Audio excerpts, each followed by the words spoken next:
వ్యాపారస్తులపై కల్తీ వ్యాపారస్తులపై కల్తీ వ్యాపారస్తులపై స్వామినాథన్ సిఫారసులను పార్లమెంటులో మద్దతు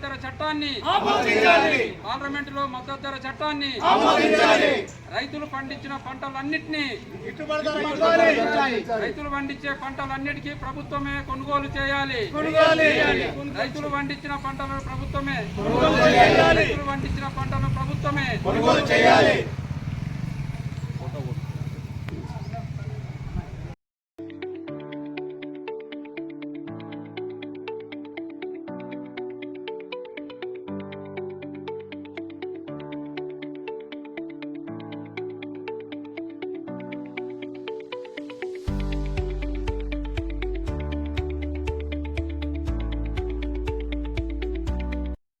ఈరోజు రైతాంగం పరిస్థితి దేశంలో అమ్మబోతే అడవి కొనబోతే కొరవిలాగా తయారైంది. ప్రధానంగా బీజేపీ ప్రభుత్వం అధికారంలోకి వచ్చిన తర్వాత రైతాంగాన్ని మేము రెండింతల లాభాలు వచ్చే విధంగా తయారు చేస్తామని చెప్పినటువంటి వాళ్ళు ఈరోజు పొత్తా లేకుండా పోతున్నారు. కనీసం పంటలకు గిట్టుబాటు ధర ఇచ్చేటటువంటి పరిస్థితి లేదు. మేము అధికారంలోకి వస్తే స్వామినాథన్ కమిషన్ రిపోర్టులను యథాతథంగా అమలు చేస్తాం, రైతాంగాన్ని కాపాడుతామని చెప్పినారు. కానీ వాళ్ళు పెంచుతున్న ధరలు చూస్తుంటే సిగ్గు అనిపిస్తుంది.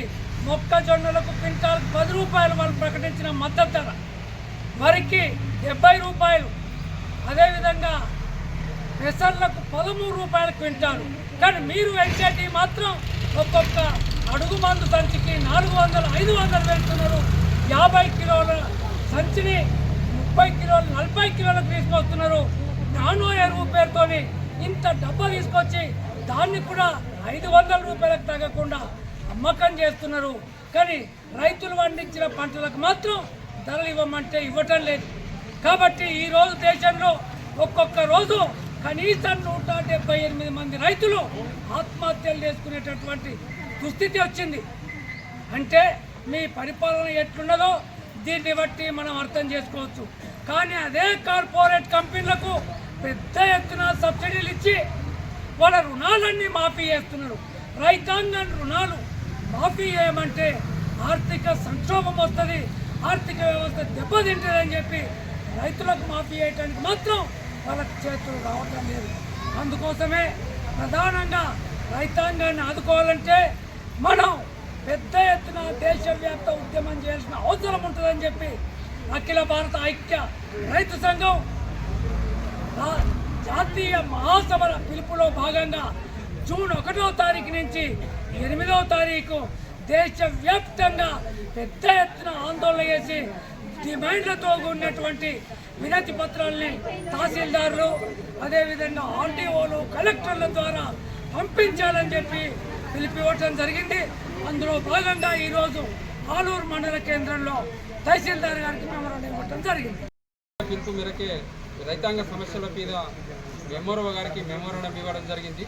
ప్రధాన డిమాండ్లు ఏంటంటే కల్తీ లేని ఎరువులు, పురుగు మందులు రైతులకు సబ్సిడీ మీద అందించాలని, అదేవిధంగా చేతి పనిముట్లు అవసరం చాలా ఉంది, అదేవిధంగా చేతి పనిముట్ల యంత్రాలను రైతులకు సబ్సిడీ ద్వారా అందించాలని, కల్తీ ద్వారా చాలా రకాల ఎరువులు రైతు పెట్టుబడికి నష్టపోయి ఆత్మహత్యలకు దారితీస్తుంది. కాబట్టి అలాంటి కల్తీ ఎరువులను అరికట్టాలంటే గ్రామీణ విత్తనోత్పత్తి చట్టాన్ని అమలు చేయాలని చెప్పేసి మేము ప్రభుత్వాన్ని డిమాండ్ చేస్తున్నాం.